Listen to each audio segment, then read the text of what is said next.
Hello everyone, today we talk about time management during the research. Mostly this is part of the doctoral series that I started since last year, analyzing in detail, as you know, and kind of guiding or at least telling you my own experience, what concerns in fact uh, years long research. So something very demanding and surely so in fact in the same measure of time, given that it's, as we will see now, time is not just something that you hardly have a control on, but you just have to work within, but also what it means to live um, with the awareness that you have not just such limited time per se, but that you have to do so much within it. And so the whole thing, as you understand, depends on the kind of work that you want to do, the kind of research that you're carrying out, and this fits pretty much any other, any other context. You can apply it to school, to university, before such type of researches, mostly that occur at the end of your, in fact, university path. But it's something that goes beyond as such, right? It has to do most of the times the way, in fact, you're habituated, first of all, to deal with time, how much you have available, what you're doing in your life in the first place.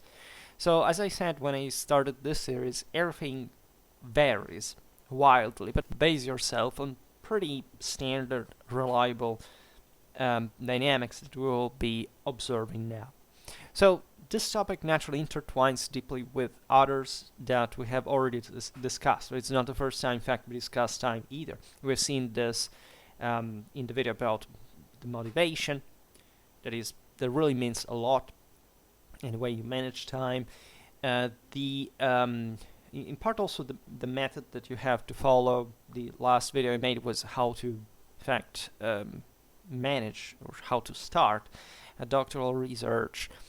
And as we will see, and we still have to talk about that, but we addressed it in part even in the last video, the method that you're using, right? Aside from the broader point, that is what kind of work you are doing. So obviously, as far as the method video is concerned, I will be laying out more or less a kind of general approach, at least for the type of research that I made, that was pretty large, and so it kind of encompassed lots of different let's say topics, objectives, and so on that can eventually be used at a point to maybe even just write a PhD thesis for each. And we will partly address the problem today as well, because of course it's not just a matter of how much time you have, but how, and not even how much it takes to make a research, but the main problem is that when you begin the latter, you do not really have an idea, not much of how, in fact, how much it's gonna take, but exactly what you are going to do. And that's actually the greatest problem, just the greatest problem I personally had while dealing with this, even though I was in a situation where I, in fact, retained always sound control on the whole thing, and most of the, of the initial, at least the first years, first 1 year, 1 year and a half, was really the most important thing overall, because you know that at the beginning you're starting to do something and it's likely going to fail, at least what you expected to work like, and the kind of speed and the method and whatever the results naturally that you wanted to reach, to use, are, let's say, coming along the way, and there is really not a concrete way to predict it. As I explained countless times, the reason why we have these segmented steps in education is that the various cycles that they correspond to the beginning and the end is exactly that. When you start, you do not know what it's going to be like at the end, because the entire cycle is supposed to teach you, right, at the end, how things should be done, so that you can also train others, let's say, in doing the same, which is the reason why I, for example, make this series, because as you know, it's not really about me personally. I hardly even discuss what I actually studied and in that specific research, etc. And how I did it. Perhaps we will see it better in the methodological video, but I will try to lay it out in a way that can fit everybody's needs. So again, it's not specifically about me, even though I realize that, again, every person has a different, not really just opinion and subjective perception, but they have different goals, different works, different research, right? So my point is also exploiting the fact, as I said before, that I wrote something saying larger than the usual, so but even as a broader topic and as a broader goal. So I have this impression that it can be useful to contain other people's work, because I've seen that, right? If you write a 700 pages work and the average is normally 200, you realize that it's in spite of of what can vary in degree of quality and of course of the type of thing that you are going to research on. It's obvious that for a doctoral thesis, having, let's say, more than triple the average length of the work allows you in the first place to do things that you cannot do in 200 pages. And at least for what in fact I had to write, there was no probably other way to do the way I did, and probably what I did was actually a pretty concise way of doing what I wanted to do, which is in any case offering me today much more food for, I don't know, writing articles like hell, for example. It was really worth of all the pain that we will see, because it has a time cost as well. It was 4 years of my life, and so I can say at the end of this cycle that I'm a very different person for many reasons, and not just because of the work, but that I'm much more aware of the value of time, because it's as if, before you do this, you do not really know what are the strains you would be put under had you to take a project such a, with such a long term. And the aspect of time, I think, is notorious to any of us. Like, we can dispose of lots of things in our lives with physical limits, with moral limits, but time we cannot dispose of. Right? Time just passes.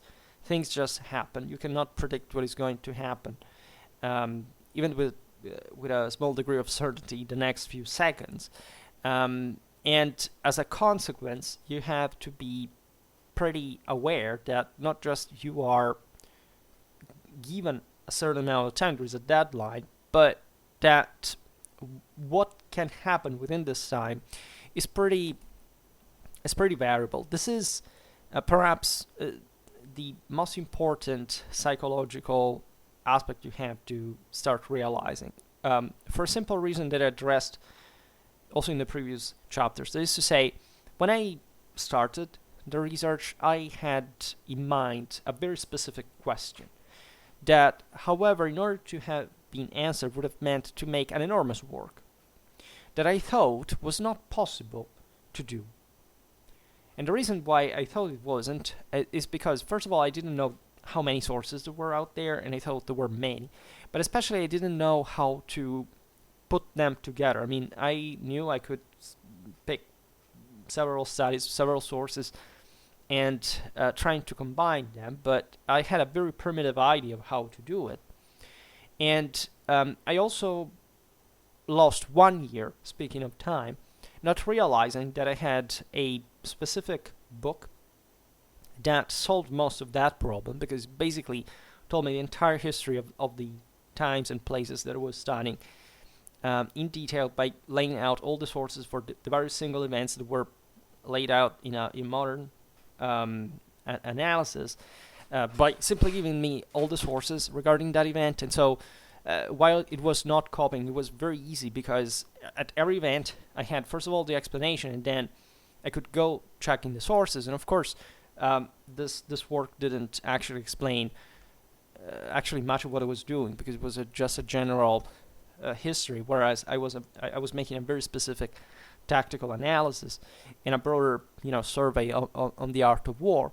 But in that case, for example, I didn't realize how lucky I was to have that and to save all the time. Eventually, this would have allowed me too, which honestly, I don't. It was great part of the reason why I succeeded, by the way, but not only, as we will see. And at the same time, I lost 1 year in the process. And today I say, well, again, if I had only known, because I knew this book, but I had lots of them, and I never focused on it to say, okay, but this one really was the one I needed. And so I realized I could have started doing what I did in the second year since the first one, and I would have written, by the way, a much better work. Not that my work was bad; it was, greeted with, in fact, large appreciation. Fortunately, because it was again something that I also thought at the beginning was kind of unfeasible.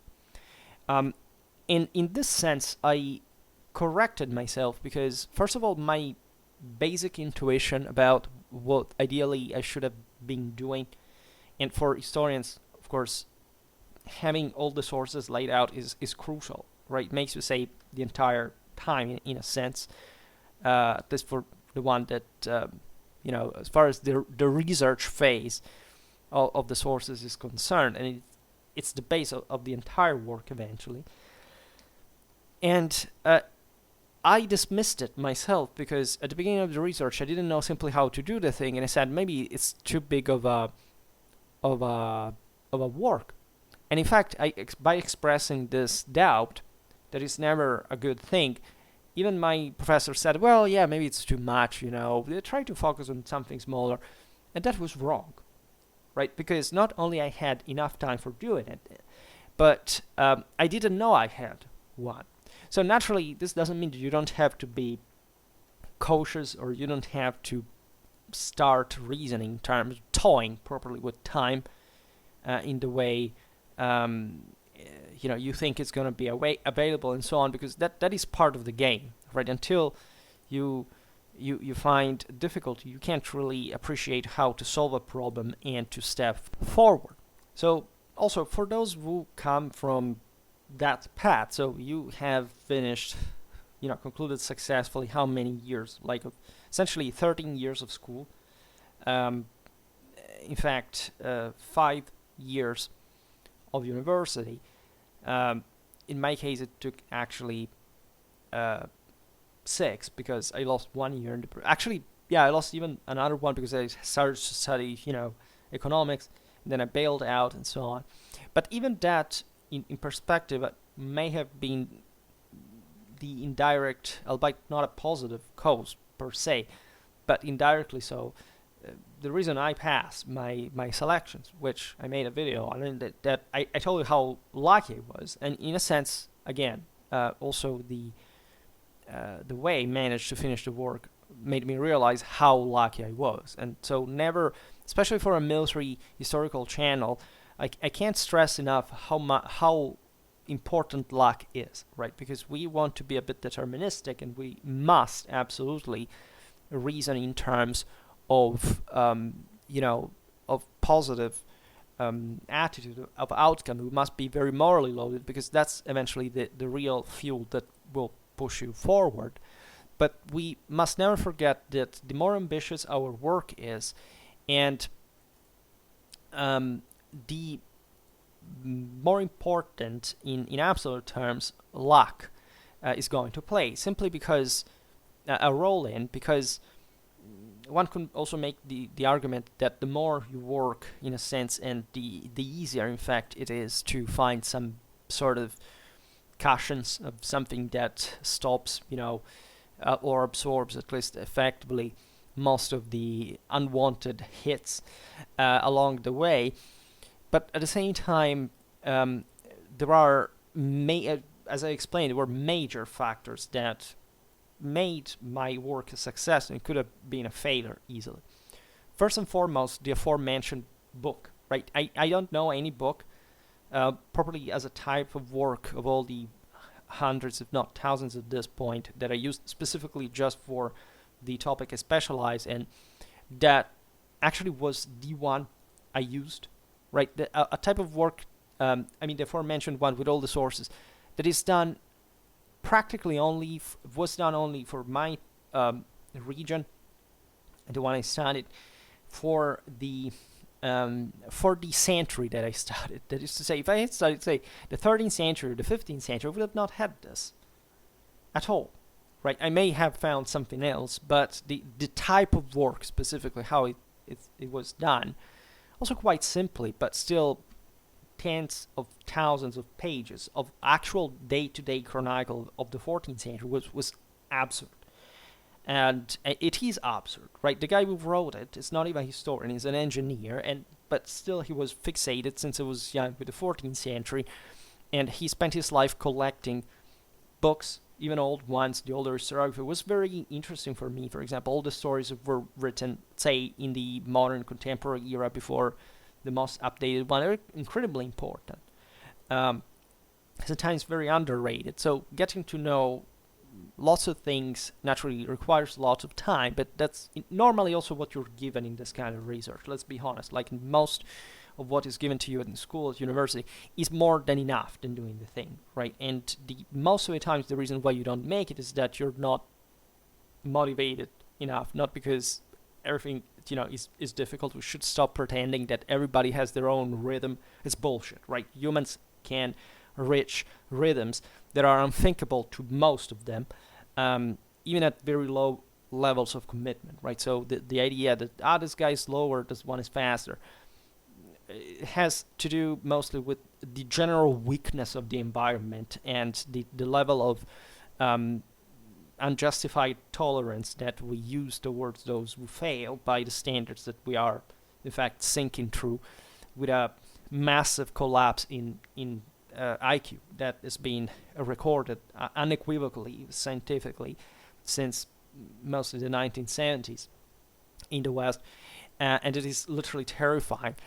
But let's say, skipping this, the point I was making is that exactly if you got to that point, you kind of know how to handle your time. I remember when I was in school, especially in high school, I had a very precise method, a pretty scanned routine and scheduled, and I knew how to use time, right? I said I studied this number of hours, this type of lesson for that exam, etc., and I will go with it. And it's interesting, especially in high school, when you have lots of different subjects at a time, and you are always in school in theory eligible for examination, or surprisingly or unsurprisingly enough. At least we scheduled examinations that time, because there was a lot of work, right, already. So that habituated me to reason like that. University is better because at the beginning, especially, you appreciate the fact that you have a lot of time, and so you're habituated to handle ever heavier amount of work, right, with more books at a time, or more things, probably also to write with some certain higher standards and so on. And so if you arrive to the end of your master with that awareness that objectively I had in exactly the moment I finished my last examination, which was perfect, right? Before, in the first in the previous years, I succeeded by, I think, of the tens of exams I did, I didn't pass just twice or thrice, but also they were kind of either minor exams in order nobody passed, or this kind of these things. And I knew I had been working a lot, but every time I had examination, there was something that naturally there were different exams and different difficulties, say, but there was always something I knew I could do better in some way. And at the last exam, I knew that I had done everything well. I had studied well, had maximized efficiency, time. I had planned this, I had wanted this, and I nailed it, right? And I even went beyond what was, expected from an examination. So that was very kind of very satisfying. But that's exactly the moment which the system tells you, well, mission accomplished. So you have learned how to do this. Now we'll just bring you to the next step. At least I chose to take the next step because, of course, at that point it's always and only up to you. And so how you feel in it when you start the doctorate is that you have a lot of time. You have 3 years. Actually, it would turn out to be 4 because with COVID they lengthened our time. So I was even lacking that because that 5 months more than I got covered with everything, just like the others, were probably the size of, not for the work that was kind of done, but let's say for the presentability of it to the commission. So I would have probably asked other 6 months for without scholarship to finish that if COVID had not happened. COVID had also speeded up dramatically the amount of digitalization that I could use. So it was actually very useful. And that's for telling how lucky you are. I mean, even something negative can turn into something positive in a way. And it's not that I didn't have strengths that year, as you know, if you followed me, and you know that I fortunately feel like to have come out psychologically speaking from. But first of all, being in control is fundamental always. I personally can't boast not to have ever lost control in my actions in all this, that I always remain in charge. I always felt that I had a command post and that I was fulfilling my duty, and that's the kind of paramilitary mentality that I had ever since high school and before, actually, regarding this kind of things.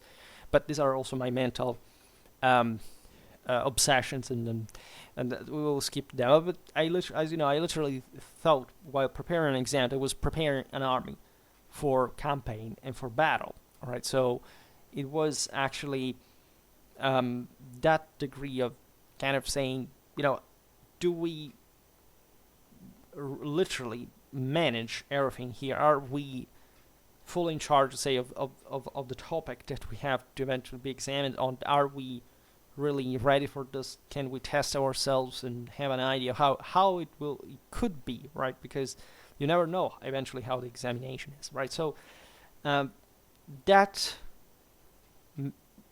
attitude helps a lot because it gives you literally a rhythm. It tells you in terms of time exactly how much it takes to secure, let's say, to perform, for example, to keep training, right? To keep repeating, right? How many times that costs, of course, are useful for achieving that. You know that the effectiveness of training in warfare is not directly proportional. There is essentially a top that is reached after a while, and if you keep repeating that training, it's actually going to harm psychologically, especially the troops.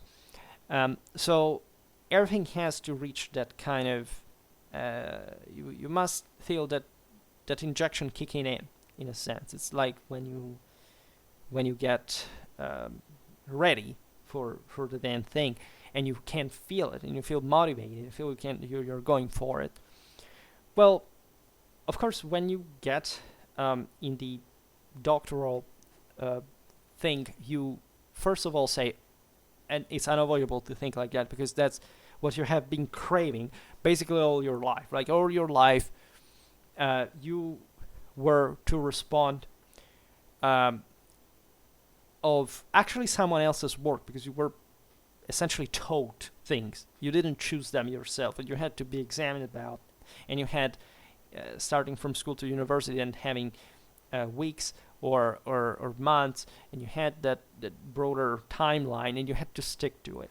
For the first and only time in your life, or at least, at that broader level of, of project and objective and work, you have the possibility of essentially doing whatever the hell you like, both in terms of topics and of how to study them. And it seems to you like it's ages, right? So you say, well, I am not just happy because I finally passed this infernal selection that I thought I had no chance of, that I gave myself a 1 to 20 as a chance of passing, and I kind of made it anyway. Um, and plus I have now this kind of heaven, right? So that nobody's going to really take it away from me, because unless I literally do nothing, and so at the end of the academic year they realize I haven't literally done nothing, or very few, or too few, which is not a big deal to say surpass. Actually a work that you want to do because you're interested primarily in it. It's true, many people that want a PhD even though they don't care really about it.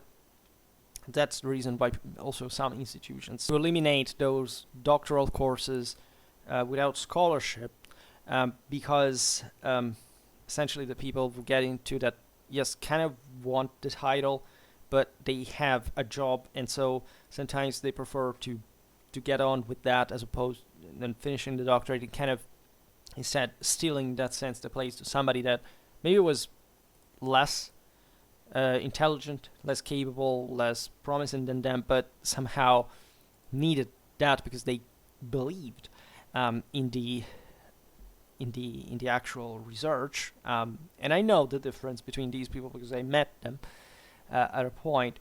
But generally speaking, you're there to really work well. So you have this enormous amount of time. You feel extremely lucky, and especially at that point, you shouldn't feel like you're the king of the world or anything, because it feels like, oh my god, I made it, right? You feel like you won the lottery, but you still think it's because I'm worth it, right?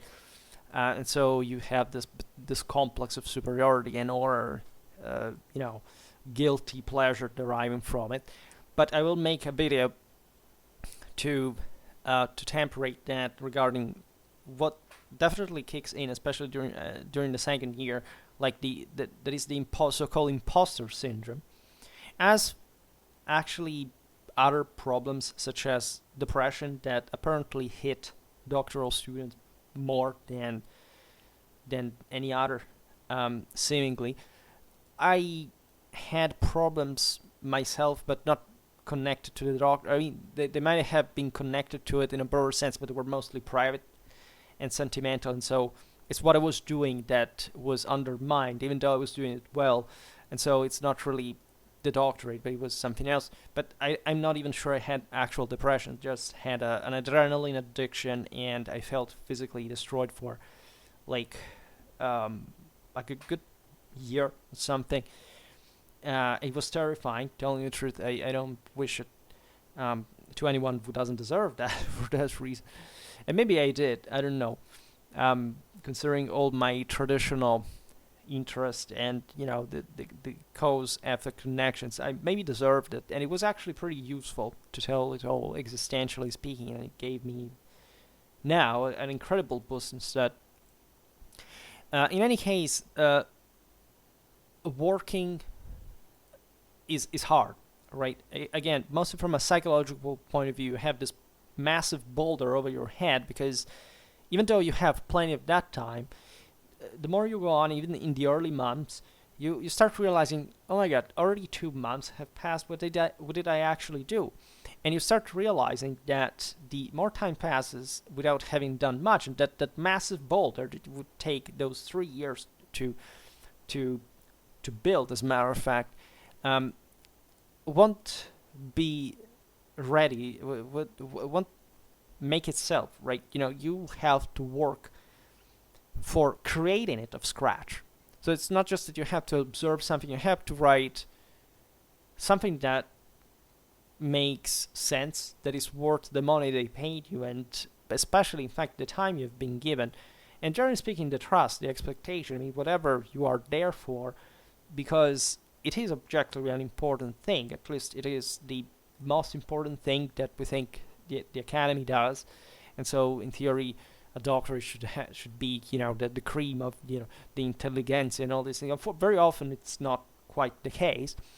But obviously, it's also a path opener to those that have to teach at higher level afterwards. And so, I think it's crucial and really the more time passes, and the more I realize how necessary it really is, right? I know that in today's world there is uh, a war against expertise, and so the masses are somewhat growing their dissatisfaction because they have to blame somebody for actually their own um, under for their shortcoming in the first place. But we do need experts, and we do need real ones more than ever, right? And very often, again, the doctoral path is not perhaps the best, or at least what you would like to have, like for any other. But at the same time, is there anything better in absolute terms than that? No, there is not, right? And there are certain, if you don't go through these things, there is definitely a level that you cannot be aware even existing before you get what it is, independently from whether you actually fulfill your duty or not, right? But at least being aware of the fact, for example, that you didn't, I think is crucial, because nobody arrives at the end by saying, well, I'm fully satisfied by this. Because you are especially the one at that level that should have topped the topic you're dealing with, and so you are hopefully the most qualified person eventually to talk about it, and you perfectly know how much there is to do. History especially is never like you achieve something and it's over, right? The more history you learn, and the more you feel the need to learn, because you realize that what you learn is not enough, and that you can assess ever more and ever better in that regard. So the only point is that at the beginning you don't know this. You're not aware of that. You don't. At least you have an idea, generally speaking, that this is how things work. You have a lot of expectation and excitement yourself, but at the same time, that's exactly the point that you're there for, even if you don't fully realize that either, that you do not know how to do it at the beginning. You do not know even what you actually have to do to start. And we'll see that methodologically at some point. But time in that regard is, and mostly the attitude, of course, that you have to do towards it, because again, time cannot be contained or stopped or whatever. I don't know. My greatest dream ever since I was a child was to stop time. Like, you imagine, like, at a point you feel particularly well in the day, you say, okay, stop time here, the whole world stops, and you can say, content yourself with staying maybe, I don't know, 1 month reading a lot of stuff, and then making the world restart, and you get in, and in that time you don't get sleepy, you don't get tired, you don't get hungry or whatever, and nobody knows the secret, and you go on with your life. Well, unfortunately enough, this is not how life works, and reveling too much in that fantasy is not helpful either, because what truly matters, and life cannot be more self-evident in that sense, is what you are doing now, right? If you have fears, insecurities, doubts, etc., the only way not to sit there and being kind of overwhelmed by them is simply, get yourself at work. That's how it's supposed to be. And the reason why you have so many doubts is that in a sense you know at some point you literally, it's not much that you wouldn't actually know what to do. That's the impression I received, but that you think it's too tiring, right? If I had been told, for example, when I started, the amount of sources and studies that would have had to read to properly to quote, and if they had told me, I would have had made it tens of thousands of citations. I would have not believed it, because I said, well, how is that even possible? Like, where did I start from? How did I even read all that stuff or manage to get through it? Of course, there is a method. Of course, there is a sort of trick, right? So that's always the thing, and that's exactly what you're being taught, right? What formal education provides you with is not really the mass of knowledge. This is the mistake that every beginner does, right? At the beginning, even when you go to university, first of all, you're information hungry, because at that time in your life, normally that's what you are.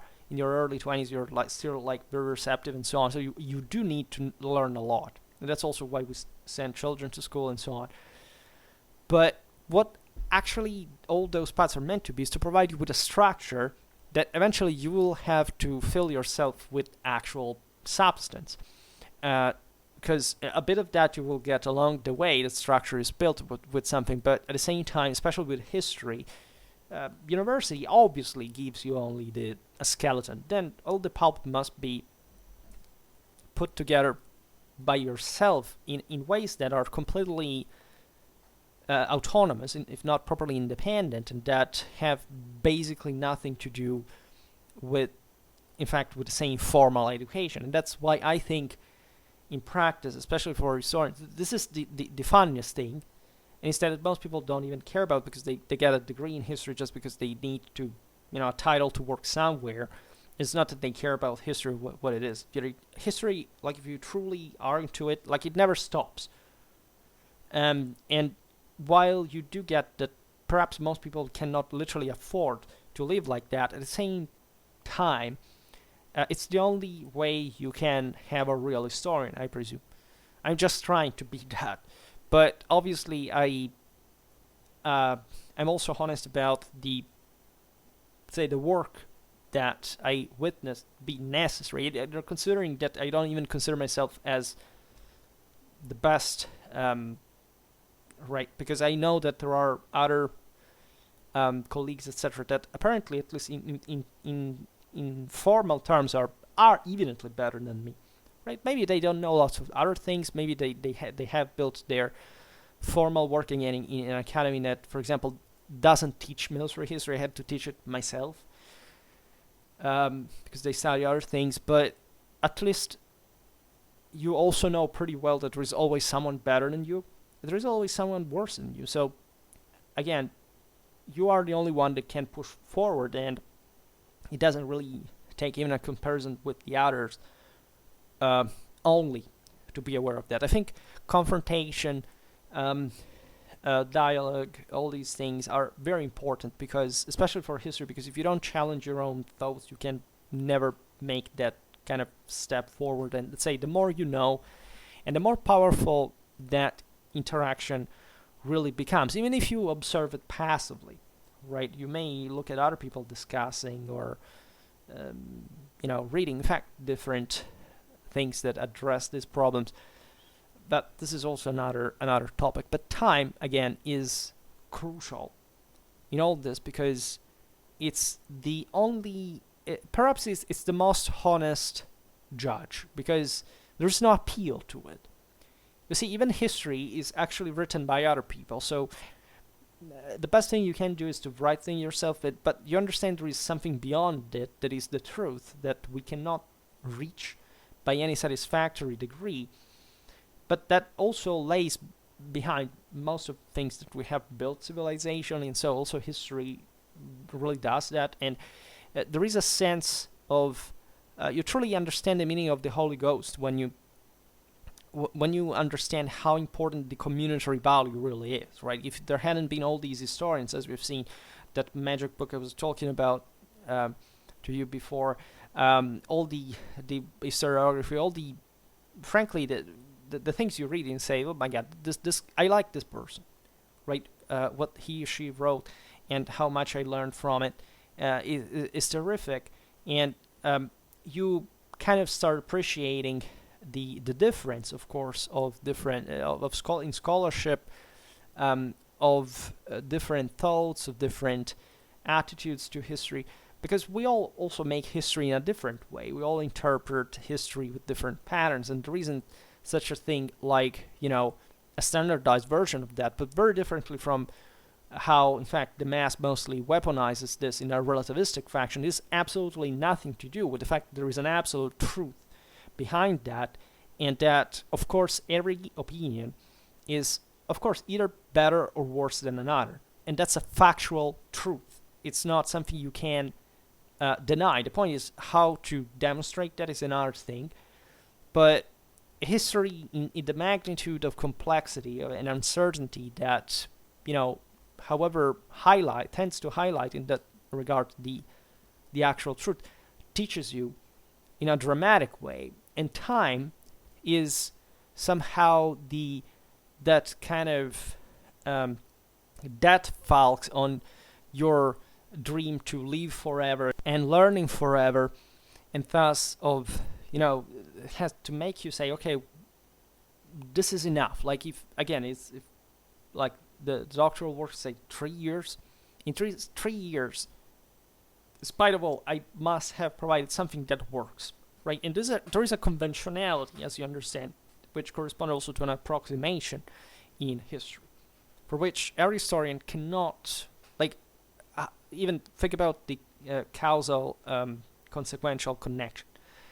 Where do you start? Like, there is never like a point where you say, well, okay, I start from here. Where do you start explaining why two countries went at war? You have to dig into the roots of lots of many things, and how don't you get lost in other roots of other things in the meanwhile? So it's a choice properly of the historian have to step in and say, I, with this degree of arbitrarity that have, however, to explain by approximation in some way, I can say this, this work starts here and finishes here, right? Not chronologically in the sense of the history you're making, but let's say, given the amount of time that you have at your disposal, you must draw a boundary, a perimeter within which operating.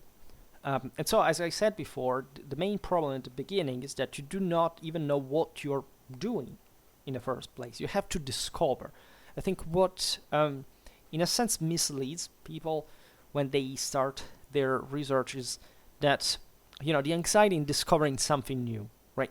This is very marketing sounding in essence, right? The idea that we produce things. No, I think the best attitude, if you make a research, is to realize that yes, you may also not find that much of a relevant thing, but that what is important is not the novelty per se, but really what you let's say, at least the novelty has a relative value. What is that you are discovering newly? You can discover that, for example, some historians were wrong, and so you actually bring up a very significant novelty. I, for example, never went to an archive, at least to research. At least it was beautiful. Sometimes I went to an archive to touch properly the parchment of a medieval manuscript. Is fantastic. You fall in love with them. I had my little code that I had to study for the codicological exam. It was beautiful. And fortunately, I live in a place also where there is a lot of libraries, or historical libraries, and so on. But the point there is that I used only chronicles that basically are known ever since they have been written, and that, however, people have not studied sufficiently, and so they have drawn there some, conclusions from that. If they had been a bit more careful and maybe perhaps less obsessed in their hyper-specialistic sense just to find the new archive source as the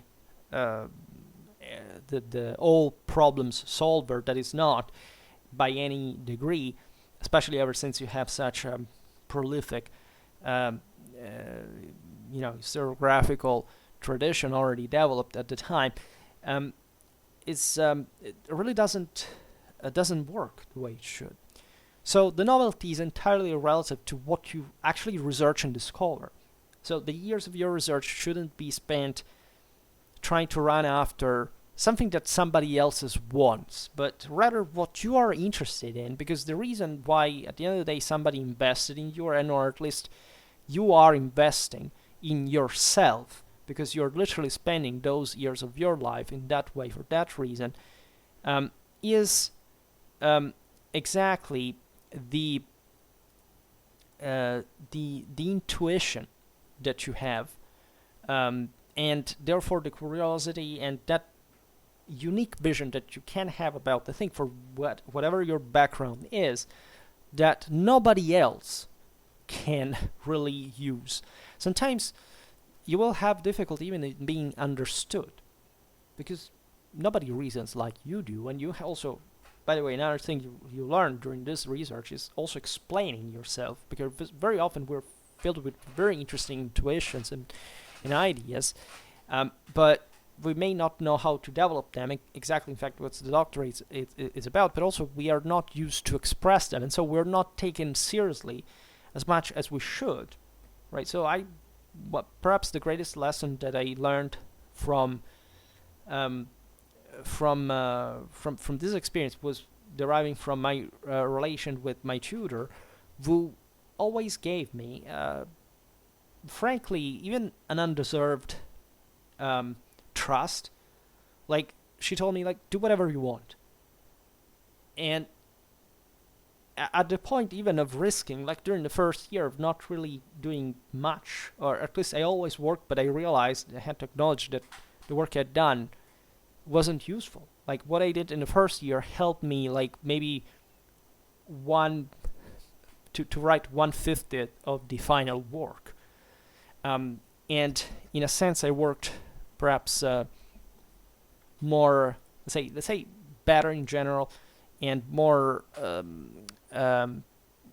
let's say more satisfactory, of course, in the second and the third year, having a much greater result with the same amount of work, though, and time spent. But that's crucial, in my opinion. And it makes you understand how much, of course, there is always a trick. There is something there is a track you have to get into, either methodologically or finding new information, whatever, that you have to know how to substantiate in a work. And we will see this in the video dedicated to method. But here, your attitude towards time should be very much analyzed, and especially the schedule there must, and properly the relation with work and the energy spent for it must be addressed. Because when I started, I was perfectly aware of that time need and problem. I remember ever since I was a kid, I began the school year or the university year by saying, okay, now I have plenty of time. I start where I have to start and don't lag behind. Instead, it would always happen that either I didn't study enough that part at the beginning of the year, so I had more difficulties later on. And so I always ended up in a sort of emergential state, at least of what I believed it was, because I wished everything to have gone perfectly, and it hadn't. And that's why I was there, because that's why you go to school or to university. You have to learn, right, how to do that. And instead, at that point, you may not know, yes, exactly how a doctorate works, but at least the awareness of how important time is has kicked in, right? By that point, in any case, even biologically, your prefrontal cortex has consolidated for good. You are in a phase where you really you're supposed to behave responsibly, and you know what you're doing, right? And this was showed because I was actually very careful with my time, and I did manage to use it effectively, right? Just because I'm very cautious, generally speaking, and I like to plan things in advance. So I always calculated, made proportions, how many months of this 36 would turn out to be 41.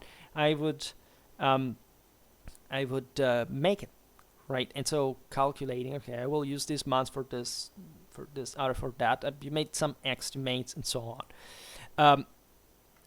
As a general attitude, I would also tell you not to get too much involved in extra activities. Or at least activities that you do not feel to be yours, so you cannot really reconcile with the broader point that seem to be too much, right? This depends dramatically also on the type of PhD that you're getting. For example, I was incredibly lucky. I didn't have an oppressive tutor, and I had a very few doctoral didactic.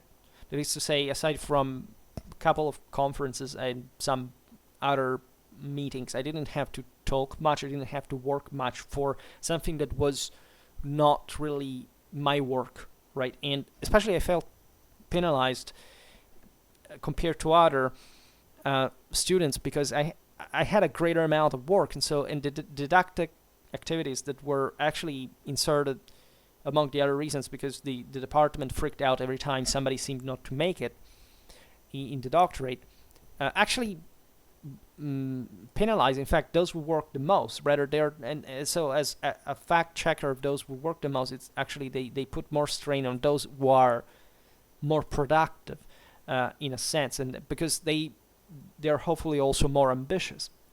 Lots of my colleagues instead prefer to work.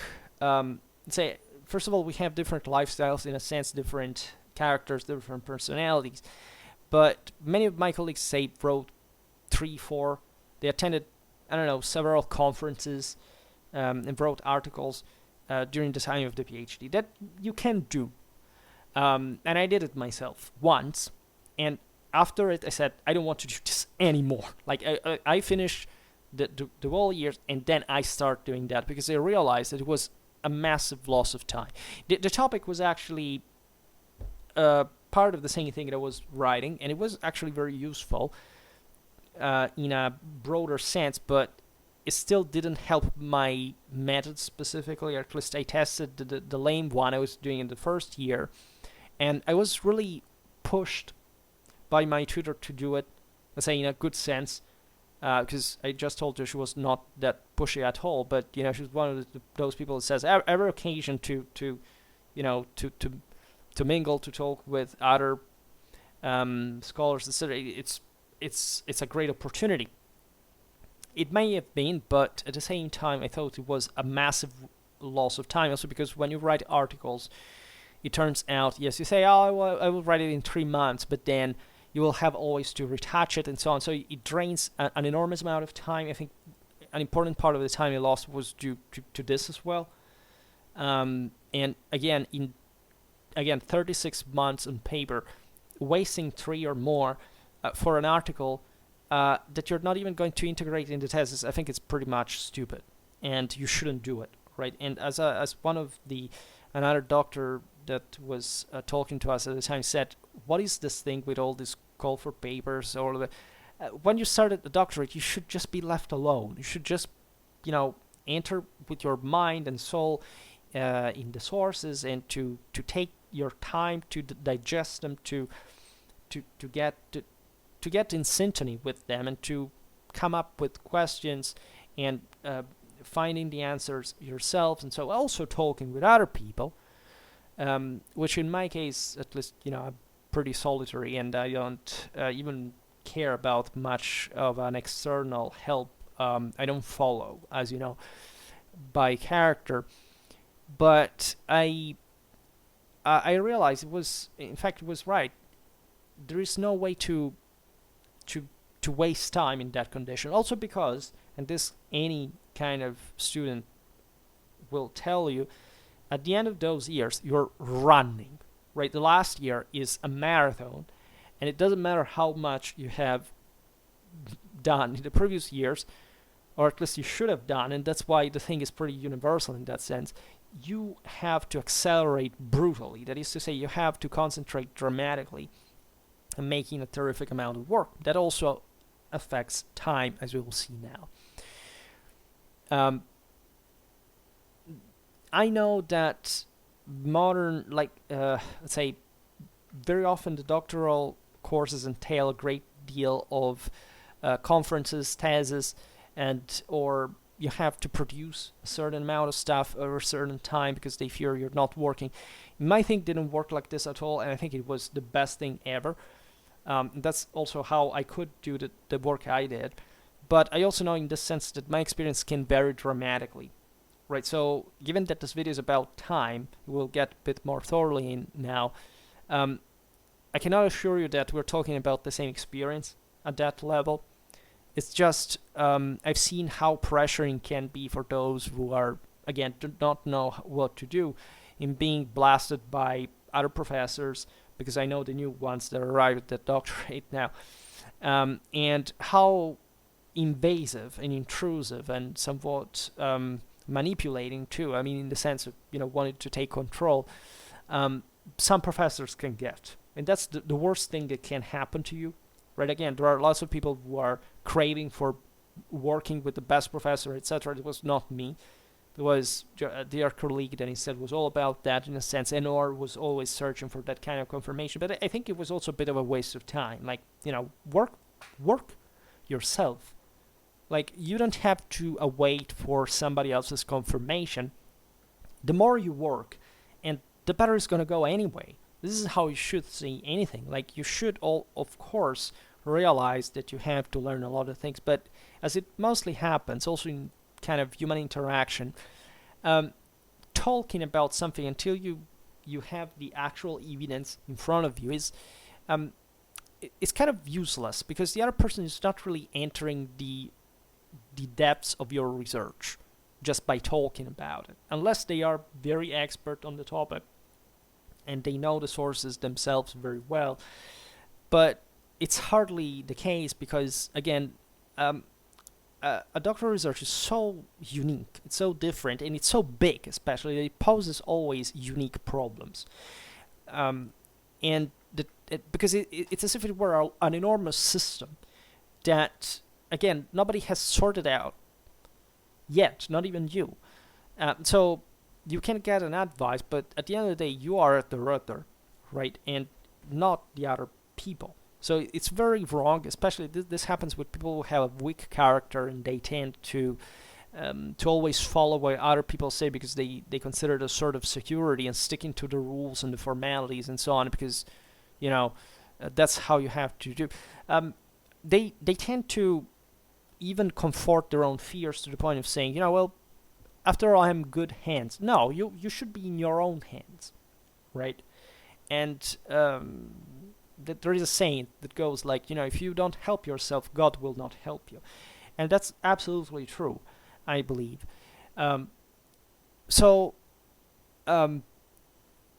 Detiming, finally, so the schedule and so on. Well, as we'll see in the method, there is normally a scan that is given for the 3 years research that goes like, the first year you collect all the sources, the second year you analyze them, and in the third year you write, right? In my opinion, it never worked like that. I prefer to, let's say, in the first year you're told to collect the sources, including also the historiographical ones. So very often you're asked at the end of the first year saying, make a paper by saying essentially what the historiography says about this given topic, right? Fortunately, at the time, I could choose by giving one chapter of my work to see whether if I had worked. And well, actually, that was at the second year, but kind of I gave that, right? Just showing that I'm working, and even with some degree of irreverence, like saying, I don't give a shit about what you think about my work. I'm working. Let me work. Right, I'm just showing you this is my work in progress. Don't bother me further. Right, that was my attitude and it worked, by the way, because I was actually working at that point.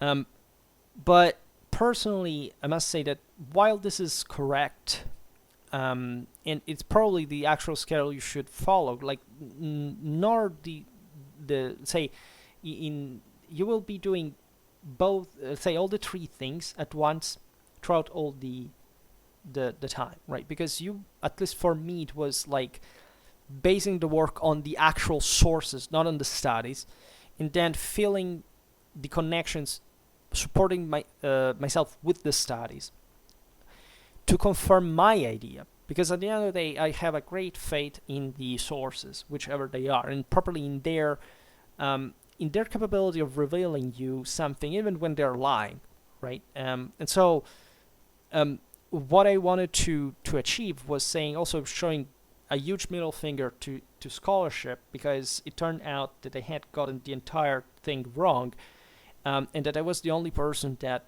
finally got to some point where I could basically unmask them. And of course I had to start from the sources, because it's the sources really that this whole thing is based on. And it worked out pretty successfully, except it took me 2 years instead of 3, so I had to compress time dramatically. So if you want to avoid this, we will see better in the method video, but also you can check some of that also in the last one I made about the how to start doctoral research.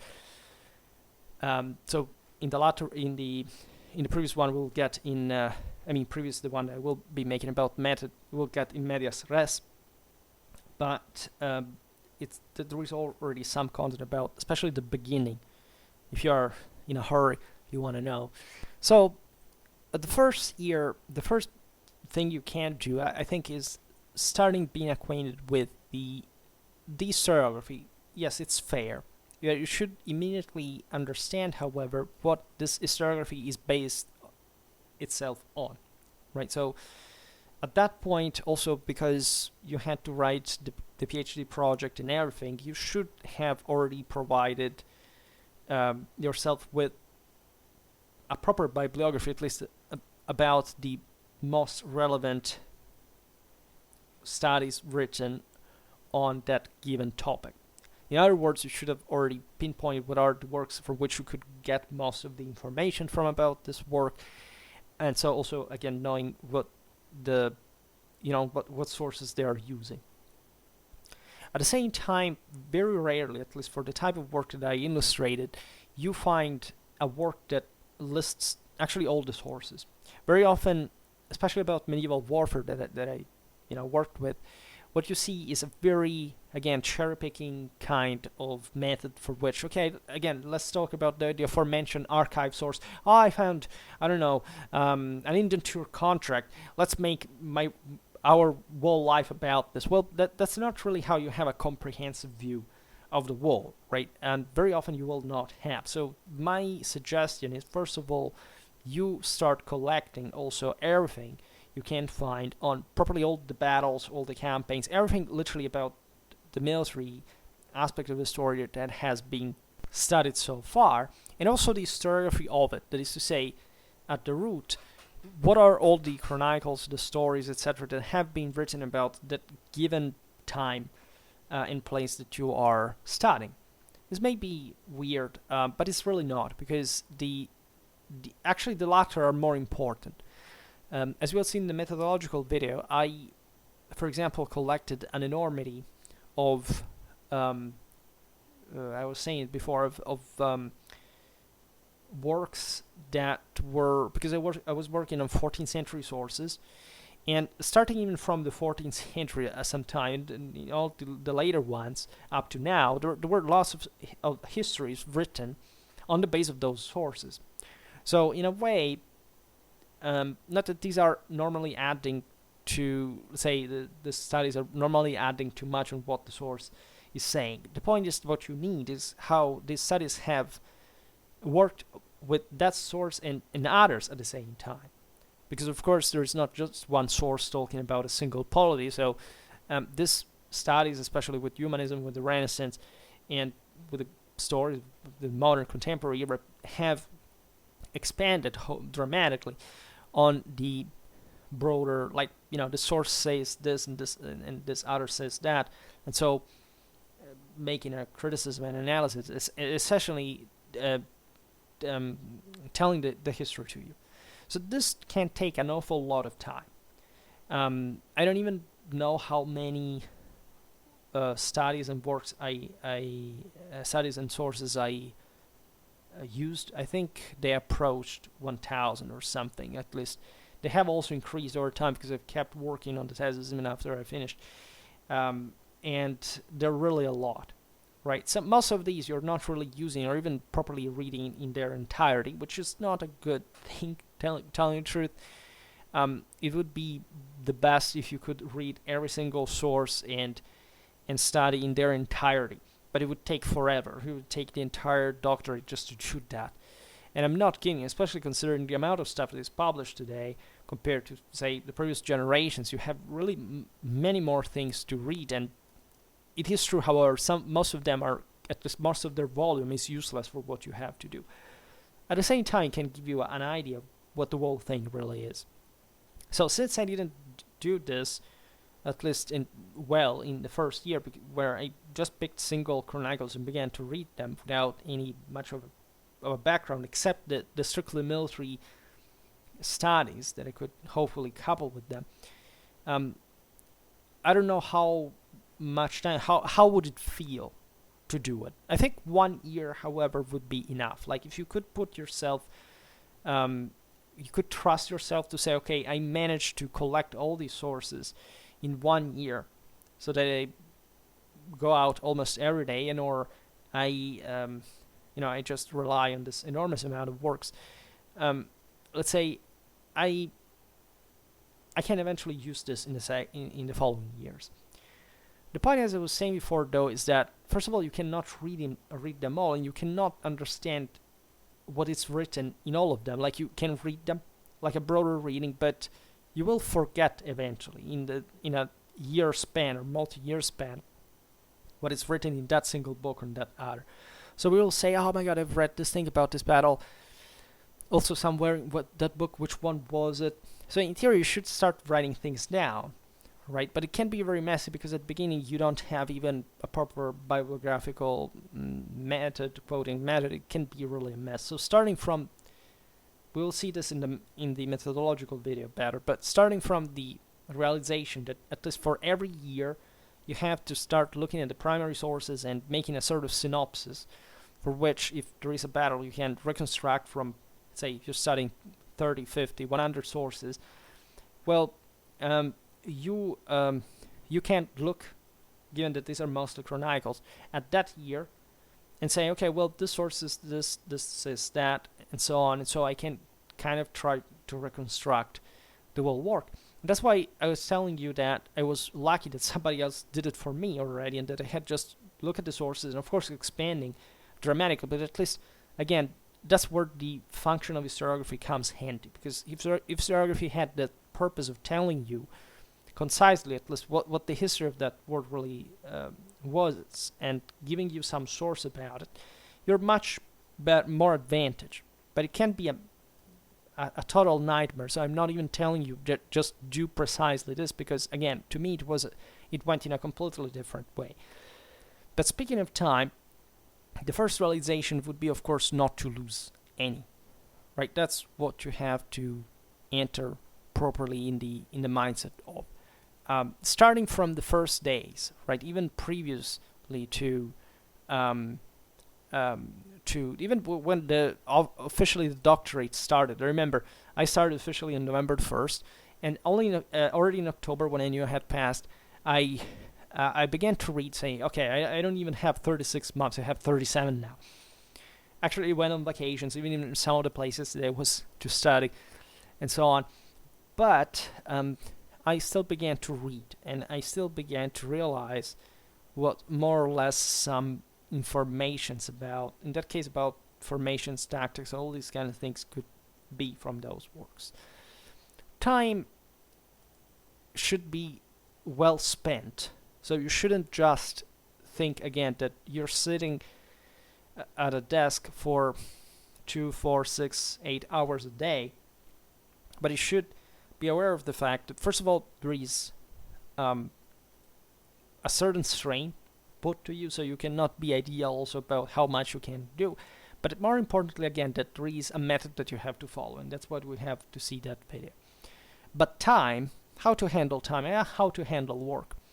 So, as I was saying before, the normal amount of time you're given is kind of enough, right? There are also some there's kind of mortgage system in that regard. If you land late, and so you want to take some extra month or something. The point, though, is that continuity, properly establishing a routine, is crucial, right? Every day you should work. That's a pretty good indicator. Like, if you work every day, at the end of those years that you have done the thing. This doesn't mean you shouldn't go on vacations. It doesn't mean you cannot take a day off sometimes, even in the routine. Even if there is nothing you have to do, just want to relax. There are times in which you just don't feel like it in the first place. But the latter feeling is quite relative, unless it's something properly like an illness or some physical problem. Say the idea, today I don't feel like to study, I'm lazy. No, you should perhaps learn how to use some kind of other system to work. Like working really requires a lot of energy, right? What it means to work is what you have learned to do essentially by memorizing or writing in school, right? When I was in my, say I was when I was 13, 14, say 14, 15, I I used to work a lot because the first years of high school are a bit more like middle school, where there was just an enormous amount of homework, a repetitive kind of one, and you have to learn a lot of stuff at a time. Those years are crucial, even more than the ones immediately before. And so those are the moments normally in which you mold your own capacity of studying at length for a given amount of time. What I realized from those times is that you can make an extreme effort to literally spend a non-continuative amount of daily work of 3, 4, even 6 hours, right? Which means that every day you don't actually, doesn't mean you fake to learn for 6 hours, to sit at a desk for 6 hours.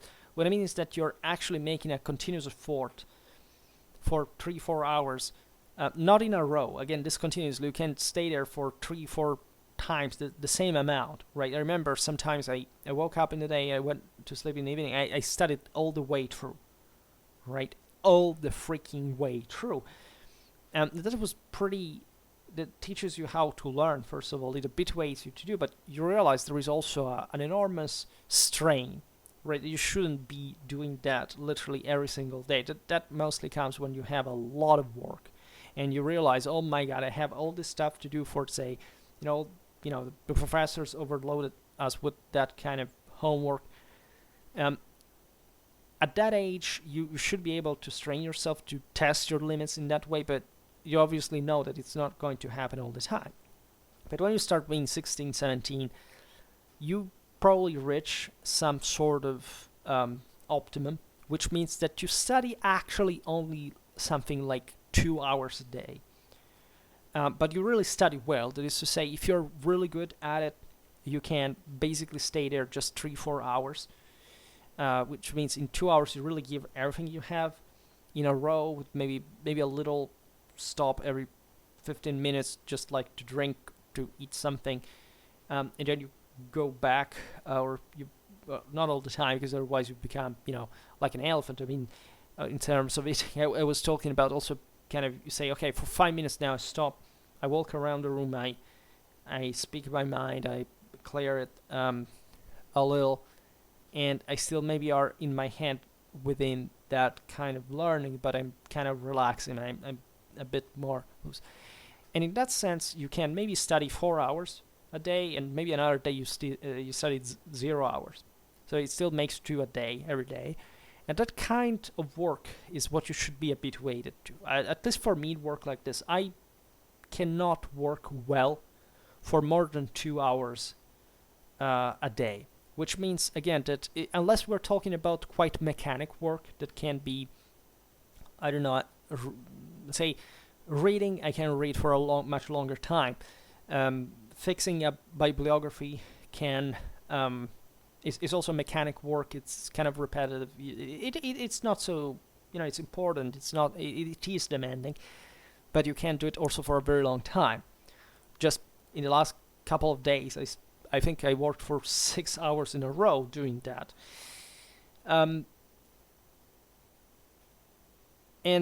However, it will take a toll. Normally, again, 2 hours are enough to make a good job. And then in the rest, you can surround yourself with something similar, right?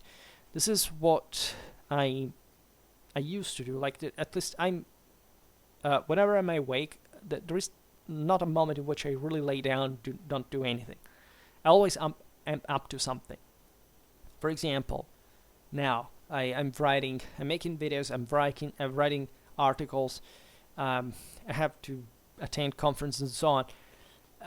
What do I do today? Well, I basically, aside from the more private stuff, let's say, as far as the work is concerned, well, I check the email, I request other articles from my library. I respond emails, making points. I work at my article. I read it and reread it, check, recheck, search for other articles. Then I prepare for Schwerpunkt. Maybe I read some other a book that I need to make the video on, and all these kind of things that, as you understand, do not distinguish anymore, for example, between Schwerpunkt and my work, also because they are somewhat similar in nature, at least in topic, and thus it's as if I lived within the thing. I presume this is mostly what an adult does, like, when you're a kid, you finish your homework, you want to go out, right, with your friends, motorcycle, you want to go out in the evening, all these things. So you also have, you have school in the morning, but you are somewhat more flexible.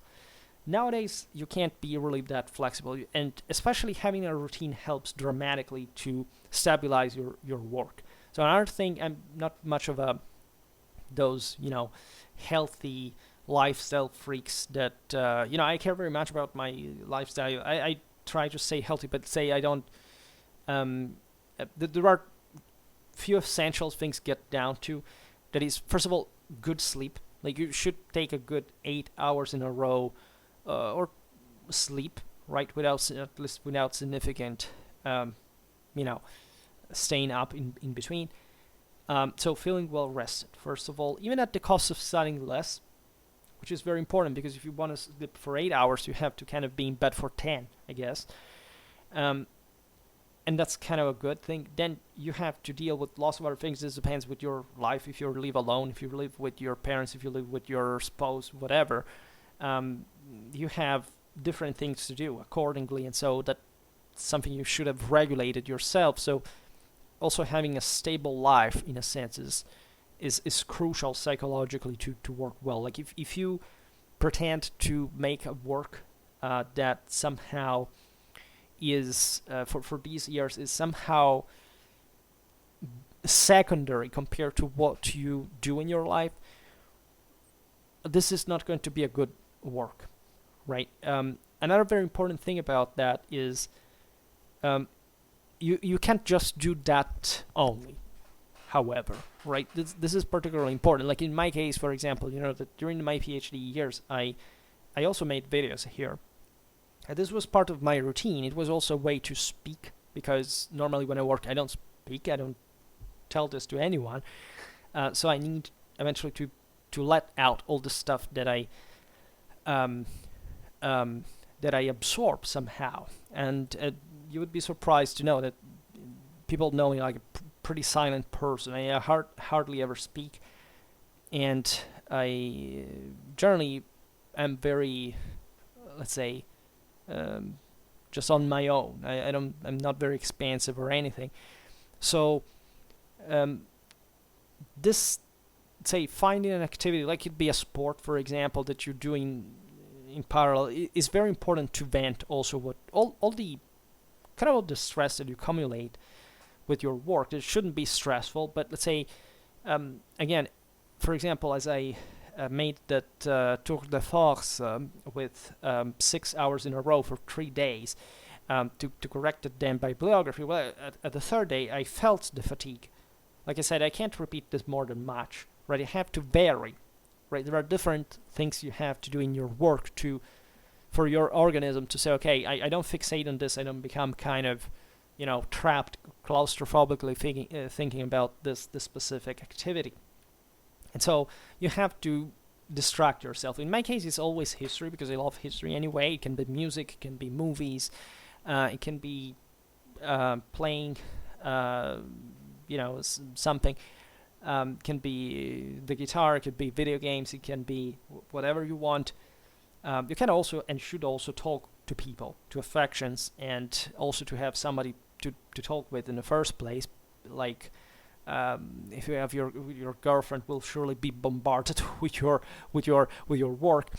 As I could have bring some anecdotes about, and in general, however, the impression, of course, is that you're doing this thing on your own, because you are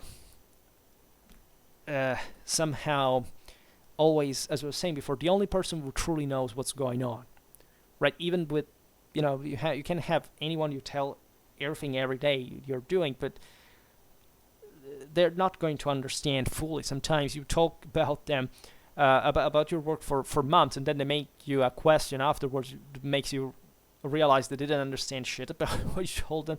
Well, it's perfectly normal, again, because if they're doing something completely different, or they are interested, but also they don't make their life about it, that they will, it's completely normal from a cognitive point of view. So in other words, you have to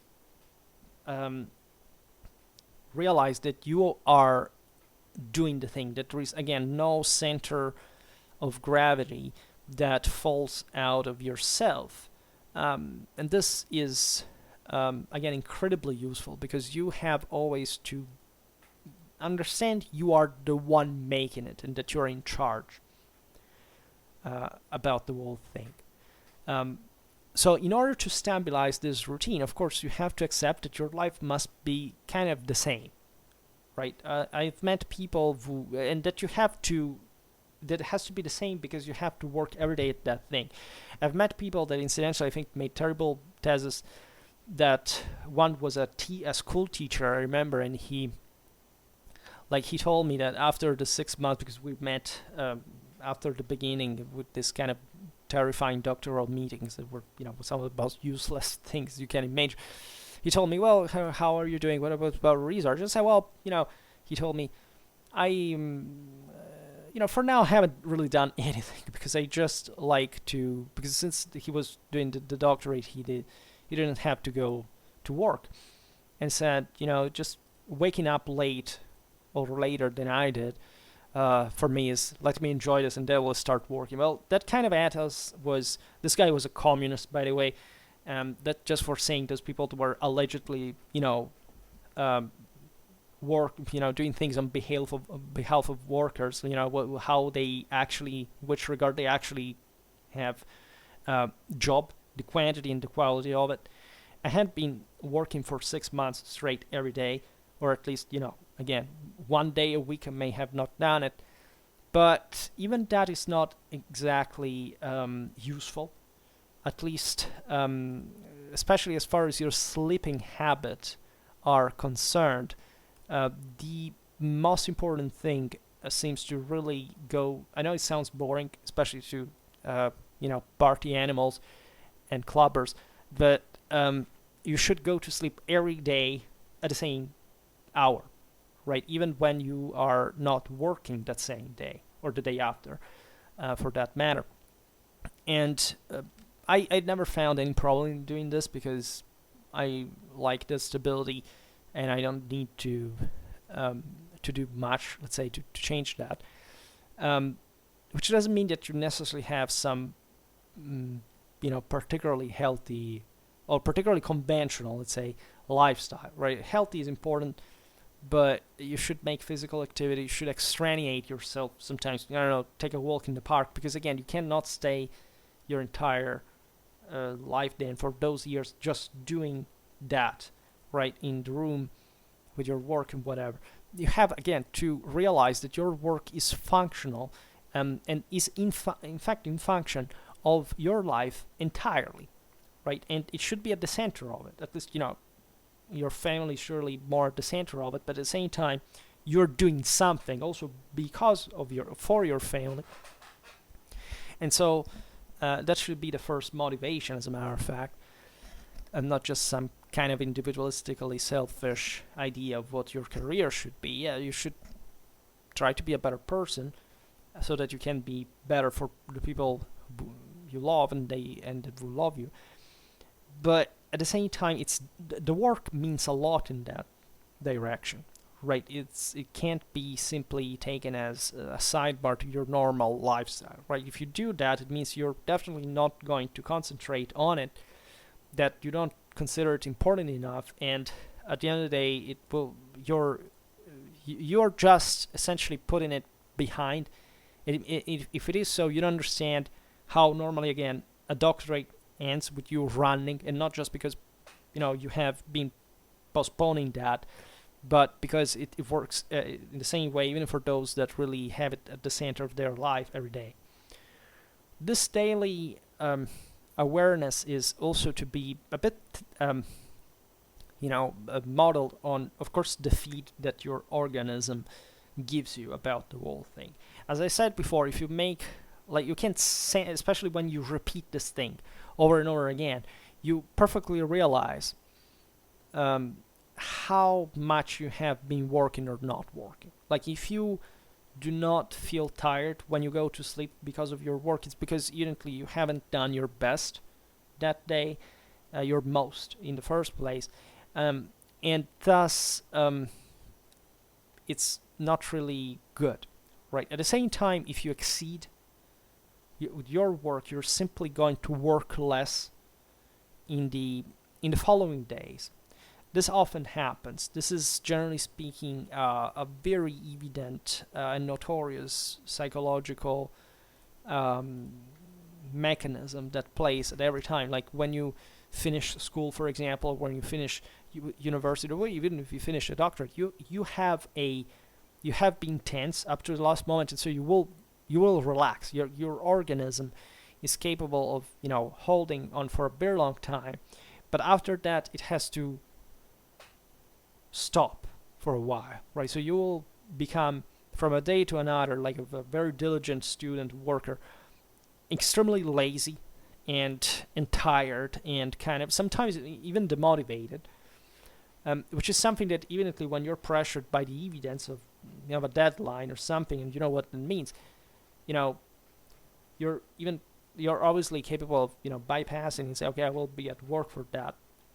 And this is, in a sense, a bit what disappoints you about yourself, because you think you can't keep up with that rhythm forever. In a sense, you should habituate to do that, because what you will learn over the years is that the more you work and the more you're capable of working, so you can definitely grow, you can definitely sustain more the more you work. But at the same time, it's a non-linear process. You will have to exercise in cycles. It's just like the body. Like when you have a program at the gym, whatever exercise you make, you know that there is a specific cycle that is designed also within itself to have some peaks and some lows, and then you have to stop for a while and recover your energies. This you start feeling in your mind and body, and they are intertwined, right? When you work too much, generally speaking, you may be more tired, more tense. Also the body tells you, well, look, I don't feel that much today. You can get an headache, you may be agitated for some reason. The most important thing is to plan things well, to manage things well, because if you have, let's say, something goes wrong, if you don't have a B plan, you can't back up. There will be naturally a sort of crisis. You will agitate. You will feel that, oh my God, now what do I do? Or at least I simply lost this 2 days of work. It makes me angry, right, and frustrated for something stupid like a mistake I did. But you always have some you will teach yourself through those failures how to fix them, so that next time you will know exactly what to do. And this is step by step, and that's why it's very important to work every day, because you have no idea how much you're going to grow in the process, even without knowing what the consequences of that will, because you will basically force yourself into getting through the pressure and finding new ways to withstand an ever greater one. And it's fantastic. I don't know. It's beautiful. It makes you. It opens your mind. It makes it stronger. It makes you more effective, more precise, more intelligent, more rational, more logical. There is no way around that. And so, say, not even arriving as I saw some people arriving at the end of the second year of the PhD and saying, well, I still don't know how to do my research. Well, you may spot in them some kind of, either you didn't do anything wholly the way through, or you felt this was so different from expectations. Also, one wonders why you were trusted to start this thing.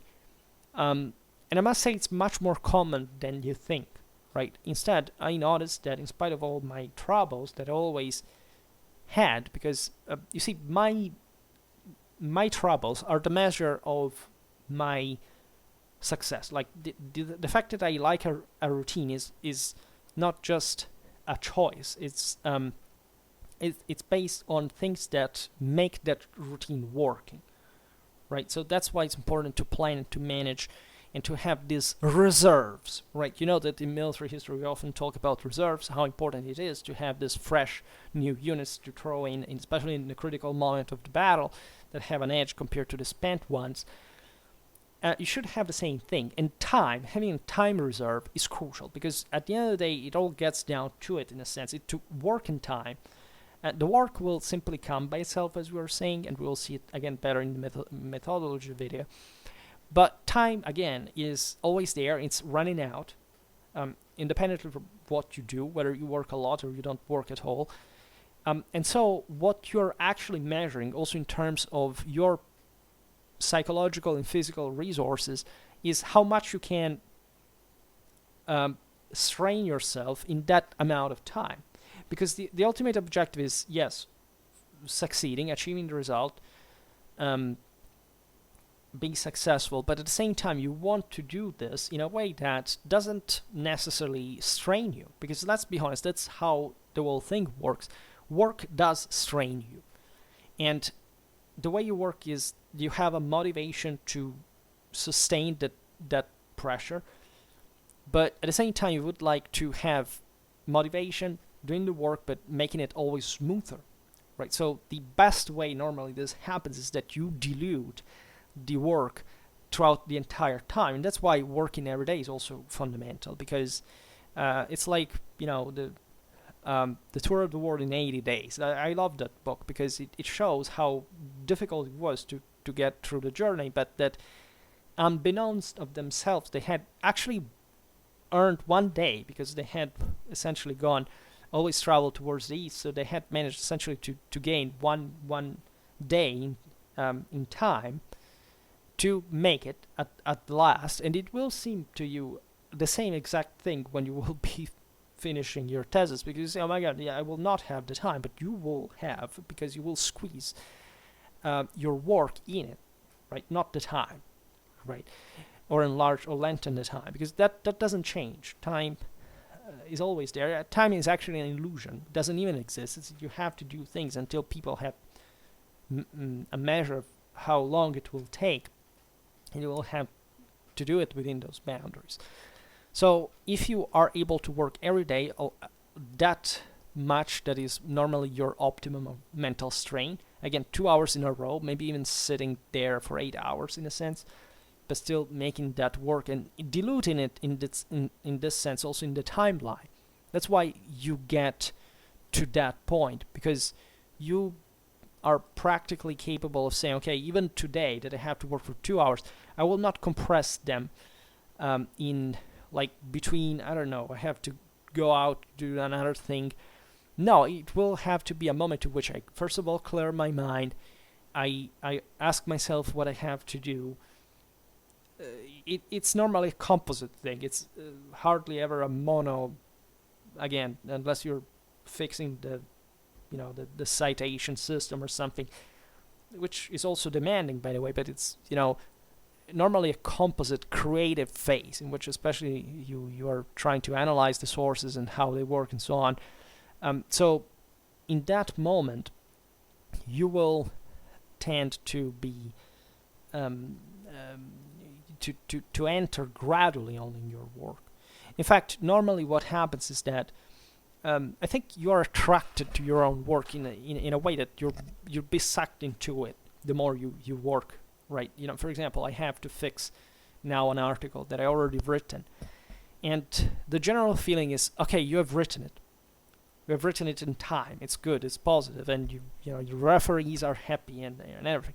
But you know that as much as you want to change, for example, one phrase that you don't like how it sounds, or you could write better, maybe you found something you want to integrate, it will take an incredible amount of time before you manage, you adjust that, and that work will make you think about another phrase you've written somewhere else, and you want to connect them, and so you will touch other things, and so you will come to modify essentially the whole work, refining it, which is at the end of the day how the thing is done. And that takes some time. That has to be a valid time, right? That's the reason why having also a point and a method that works and that makes you see the results is crucial. So that sometimes, and this is my case, I normally work only at the end of the day, which is strange, maybe, but it's because objectively, the end of my day takes a long time, and so that's exactly the time in which I isolate. And I need that tranquility and time, etc., to do that. And I sometimes work so well that I don't want to stop. That is, I don't want to sleep, right? Even though it's a good thing to feeling tired when before going to sleep, and not being hyper excited and with high heart beat rhythm, because it means you have still some forces to spend. Maybe you didn't exercise enough during the day and so on. But it's good to go to sleep of saying, I have finally worked a lot today, I'm satisfied, I will fix this tomorrow as well, but today I did something. That is to say, it feels like I have placed yet another stone in this building, and it holds, right? And it's good, and I'm tired, and I kind of will think about it, or maybe not, but I'm exhausted, I'm spent, I go to sleep, and that's it. This is crucial in my opinion, right? Being able to do this every single day is a way to essentially make you achieve some results that you're actually not even planning, but that will automatically create themselves while you repeat this over time. This is, again, I can't stress enough how useful it really is, right? Then you can take breaks, you can go on vacation, but you can do whatever you want. But at the same time, it's always important to remain within the idea that you have that task. That's how I feel it. Again, in fact, I'm not a fan of those people who, as I was saying before, also work in the meanwhile, have other things to do in the meanwhile. Because,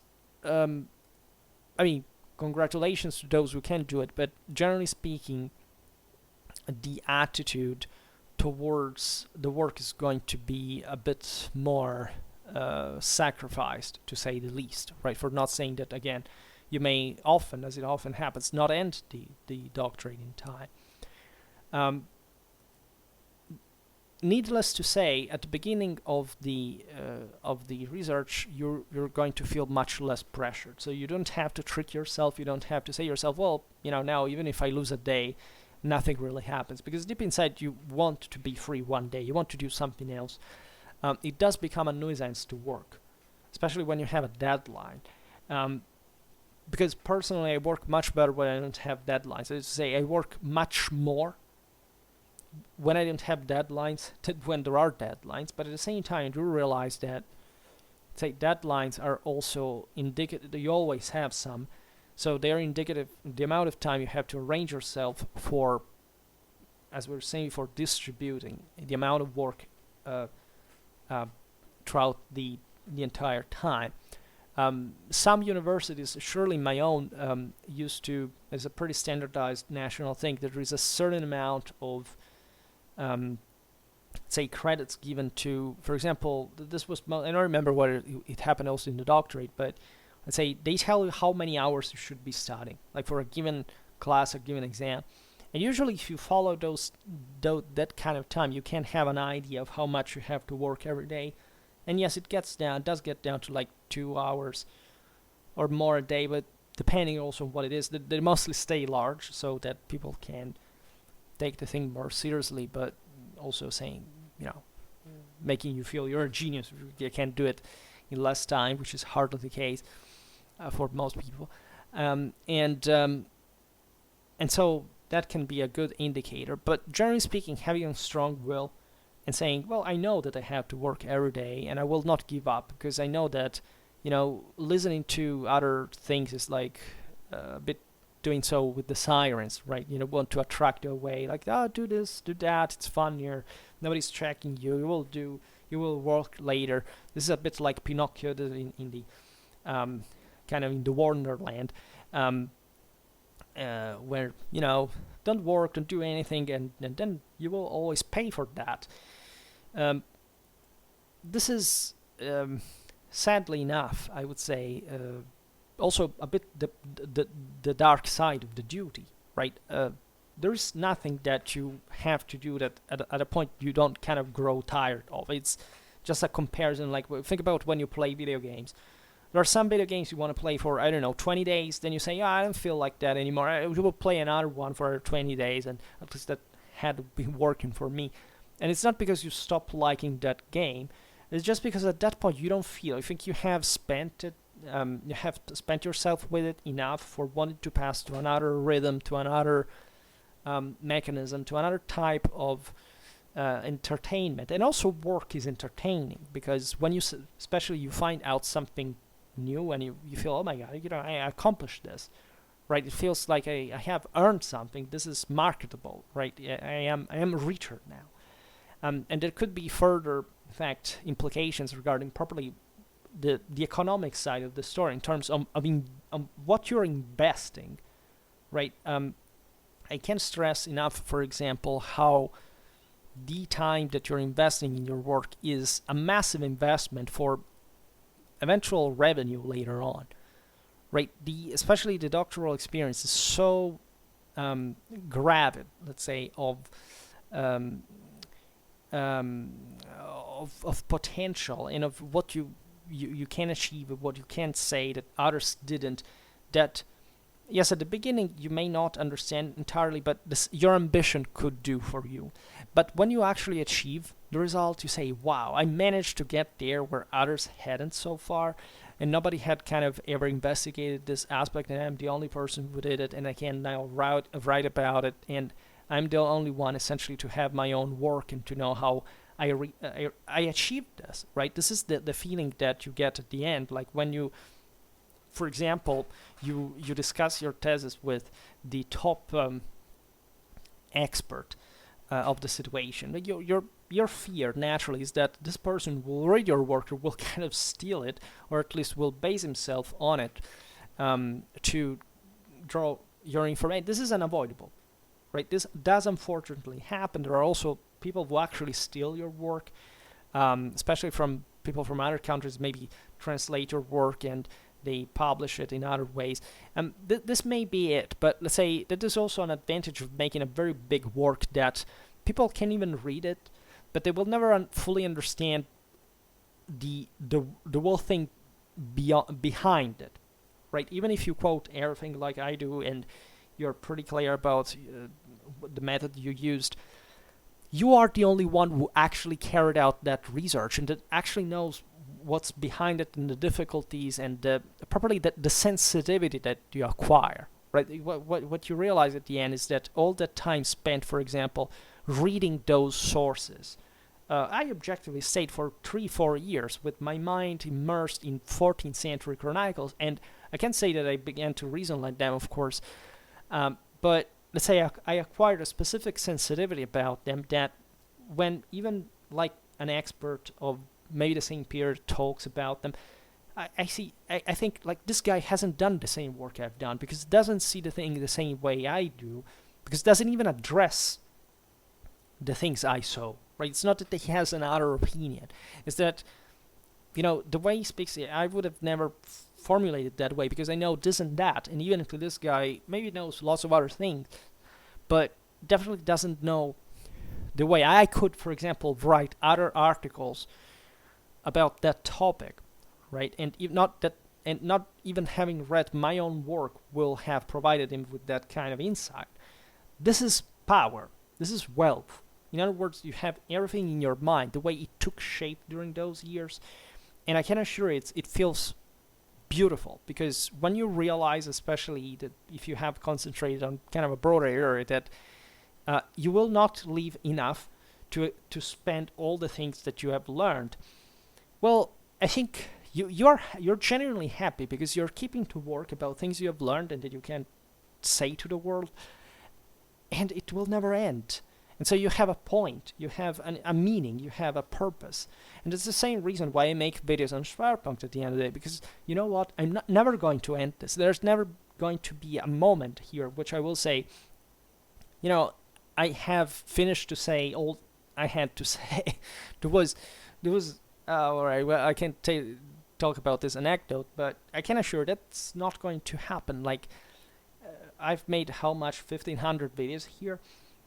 It feels to me like I haven't even begun. Like, it feels, from my perspective, that I see all the massive holes that exist between one video and another, because I know that other 600 could fit in there, and that there is this huge net that never ends and that I can't keep producing. And to me, it's pretty fun. It's a lot of fun, and I can't help but continuing to do this. Also because, by the way, I learned a lot, but I mean really a lot by doing this. It also affected, for example, in parallel, my doctoral work, and vice versa, of course. So, in other words, I know what to do with my life. Even though this may not be successful, there may be problems, other things, but, you know, having arrived objectively in your late 20s and saying, you know, well, I really got this, because at the end of the day, I know what to do and I like it. And especially if you are somebody who is kind of making oriented, like I feel to be, like, you know, I really want to make a point and to create new stuff and to, you know, build my own path. Like, it feels like terrific, and you're very thankful about the whole experience. And without time, you can't really do this. That's the same reason why I make a video here every day. Because even making that video stabilized, for example, the amount of stuff I wanted to do for my research. It made me say, it may sound sadistic or paradoxical, but say, oh my god, I have to make Schwerpunkt and I have to write this article. The only fact that I'm not even saying, I have to make only one thing and maybe today I don't want to do it, and the choice is whether either doing that thing or not doing anything, but actually instead doing, you know, having to do two things at a time and saying, oh my god, I have to find the time to do them at a time, is for your mind much more stimulating and much more fruitful, because it brings you to surpass all the difficulties. And at the end, the beautiful thing is the challenge of it all. Like, you really feel that the way every day you're capable of overcoming difficulties and improving the things you do, and the you know, and also augmenting through, of course, what you do, the things you know, and that can be helpful in that regard, is beautiful. It does feel beautiful, and that's what these paths kind of teach you at the end of the day. There may be also emergential moments, of course, in which you need more time, and so you will have prepared backups, or say you will be able to deal with the thing by finding a solution that only having done all this thing at a time you will find. Like, the more you do and the more you'll have solutions and ways to intertwine even the things you do functionally and effectively. And this also is the entire point. In the last year of the doctorate, you just run, right? You feel you're compressing all the work, but at the same time, even there, it is crucial not to hurry. It's crucial to do one thing at a time and doing it in a regulated way, so that you do not write something wrong that you have to fall back on again, that you will also kind of make, you will also kind of forget of, because you forgot that thing was imprecise, and then you have to go back and fix everything. So that's why also, again, the method is crucial, and I will have to explain you how to do it, because it can vary. Just think about different journals that ask you different ways in which, say, quoting systems, and so you have your own way of writing that, and you have to readapt it for not for every article, but for every once in a while for some of them. It feels like an enormous time lost, and you don't like it, and sometimes you want to do it all in a row.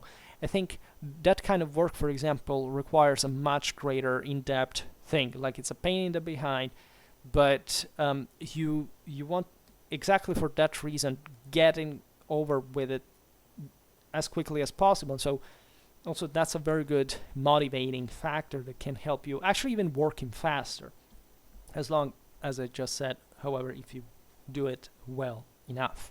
And for the rest, time is to be managed in a kind of competitive way, right? I think the main problem gets down to is that, again, working is tiring, and so you would like to adjust to a less demanding daily routine, so that you tend to make less every day, and then you realize the deadline approaches and you have to hurry, or also you have to do multiple things at a time and or in a row, just like I'm doing right now. For example, I had to finish an article by September the 30th, and then they had to tell me, look, why don't you change this aspect? And there are the referees that have to say, oh, I don't know, this article is good, change this thing.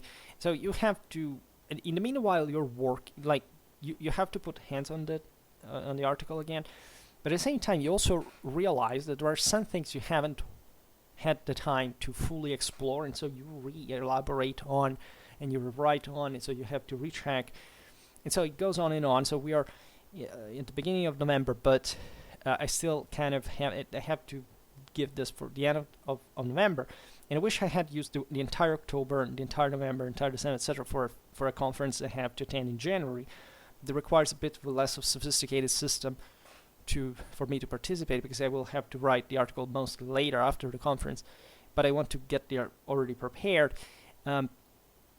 So I have been overlapping into things. So everything is messy enough at a time, right? So you have to be always ready also to adjust, to accelerate, to be able to tell yourself, look, it would be great if we didn't have to work so much every day, but unfortunately we have to do it. We have to squeeze all this work in. But the point again is, I can assure you that the more you do, and the easier it will be over time for further endeavors, because you will also know better how to adjust to it, especially if you haven't done it before. And properly entering the right mindset, say again, I managed to get in this research, etc. I remember a friend back in the day who was starting a doctorate before me, and she posted something on Facebook like saying, I will not be online for the next 3 years. So after that, I will see the sunlight again.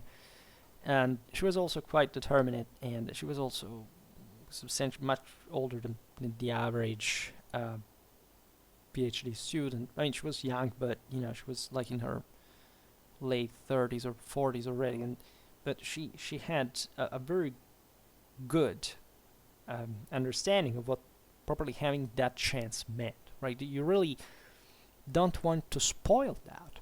That's the first feeling you have while you're into it. Like, even just talking,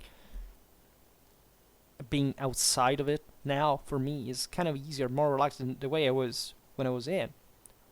And I told you what the thing was like at the time. Nothing horrifying, but I can assure you that there is that strain, because you don't know how it's going to end, and especially you have to make it end by having created a hell of a work, and that is not going to be done by itself. So it's not just a walk in the park. And most of that has to do with time, with the way you handle or not handle it enough, right?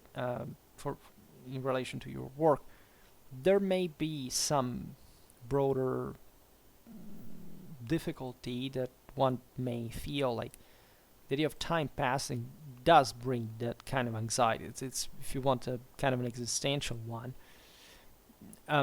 but again, if you already place yourself in this kind of mentality of, just doing whatever you want, except every day you have to make that amount of work, I think it's really a great part of the work done, or at least it will be done by itself, if you go on that way. Of course, as I was saying before, also if you exhaust yourself entirely during the day doing other things, it's not going to work. So whether you like it or not, you must sacrifice part of whatever you were used to do before, that hopefully was still kind of either working or studying at the end of the day, so it shouldn't be so traumatic nor demanding or sacrificing. But at the same time, be aware that that means also staying with your mind there and putting it at the center of your whole life. Otherwise, it's useless even to count, let's say, on yourself, because again, you are the one who makes it, not somebody else for you, and that's why you are there. So if you, I don't know what's wrong with people that think that they can't get away with not doing anything all the the time long in the process, and they often in fact end up doing nothing in that sense. And how many people I found failing? Well, this is not so important at the end of the day, because it doesn't happen very often, right? Everyone has their own kind of their own way of doing things. First of all, this is true, but it's obvious that the more important the let's say the work, and the more systemically should be organized. So pretending again that things are done just by not just wishful thinking, but let's say some kind of approach that just fits your own needs rather than the ones of how you're actually going to make the damn thing, is definitely inaccurate. There is going to be a big bit problem about the whole thing. And it's a bit the same reason why people today think that just pretending to have an opinion has anything to do with reality. And this is valid essentially for most liberals and most conservatives, and those that think that I'm the right one, right? Just because I'm from this side, it has basically nothing to do with anything, right? It's not a compliment to you. You're just miserable most of the times, and the reason is just because you are properly not habituated to take responsibility, to make an effort, to actually work, as opposed to saying things, and saying them, of course, also in a way that can't be considered like a work, right? Just saying stupid things on on whatever topic it is, from one side or another, right? Pro-vaccine or against vaccine or whatever. It's just doesn't mean that you're an intelligent person. Because it turns out, and we do know this pretty well nowadays, that again, most people do not really fit the group of the intelligent ones. It's very restricted, but it's not restricted because you think to be. It also depends on what topic we mostly discuss, but it's also and primarily about the quality and the systematicity of the thinking, the method of it, that is something that our educational systems do not provide with, and that are also not to be found in the average person's house, unfortunately, and that were in most cases never so, because the masses hardly had much of that capacity or awareness, even when they were under the elite back in the day. There still are, fortunately enough, because they cannot really do anything on themselves by themselves, and that's however the world that we're coping with today, that we have allowed the masses to have a space that is not equal to what they can bring to it. So in this moment, fortunately, and this is partly happening, the masses are just going down again, as there is no other way to sustain them. right? They don't sustain themselves. How we can help them sustain it, right? They don't sustain themselves, and so they are simply going to lose their freedom. And again, it's not in absolute terms a positive thing, but in relative things to these people's responsibility, it's actually the right one.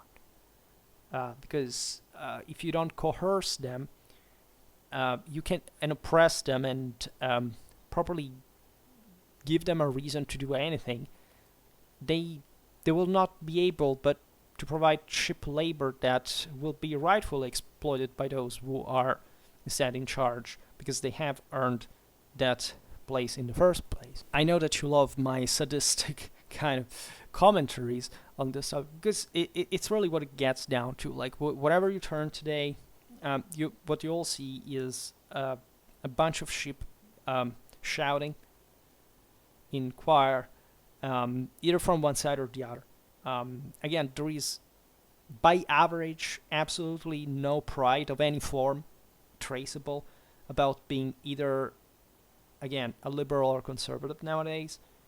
It has nothing to do with universal tradition, and it, if anything, there is just something to be deeply ashamed, like being a single human being in these groups on average, rather than anything else. And unfortunately, this deep sense of shame that derives from it would derive from a common sense of decency cannot be felt if, again, people are of the essentially lack of any form of actual education. I'm not talking by levels. I'm talking by also literal quality of all these steps, including the doctorate. And how can you avoid treating them like a herd of sheep? Right. That's kind of obvious, right? It's just they call it themselves, and they call for it themselves. I think the situation is much worse than it seems, frankly. And I think also that, however, the only way of coming out of it is to provide that kind of powerful thought, kind of awareness, knowledge, wisdom that unfortunately are a very rare commodity nowadays in the actual sense. They're not intuitive, they're not cheap, they're not available in large quantities. And so there is a hard choice you have to make about that politically and socially, but at the same time, that's the only mean to provide with people that don't have this with that amount of awareness. And it never ends. Like you see in these videos, I could talk endlessly about current politics or warfare, etc. But let's say I have the impression that most of the audience doesn't even understand what I'm talking about. They just maybe like the fact that I am here and talk every day, but they also build up castles in the air about what I'm actually referring to that they haven't the faintest idea of, and they just don't see the consequentiality of this in their own lives. I think I'm going my own way, and I see, let's say, a world that is changing, but let's say that universal base that is the same. So the point is that either it changes for the better or for the worse, and it's difficult to tell sometimes, but I think it's changing for the worse. Some things are changing for the better, other for the worse, but generally speaking, it's the mass intellective, not intellectual, properly intellective, cognitive deficiency that worries me the most. And again, it's mostly, you know that I'm a conservative, but in the last years I've grown increasingly disgusted by average conservatives. I don't even consider, let's say, I consider myself conservative because this is what I would be called normally. But as you know, I have extremely different and actually radical paradigms compared to actual conservatism. I mean, the ones we see today, and or what especially ethnopopulism has become. So I believe that for those people specifically, there is no hope, right? There is just hell. And it's so simple because they chose it themselves. So they get what they deserve at the end of the day, and well deserved, in terms of all the sufferance, of all the costs, everything that happens to them. And I think it fits the general hierarchy of values of world universal domination and beyond, because again, who doesn't make it in that given the circumstances? But even if it were in an absolute terms, but it's just going where it's meant to be. So everything is that can comfort you in a way, and not seeing it's just the lack of force, but the fact that you can exploit that to take over if you have force, I think is still a deep motivational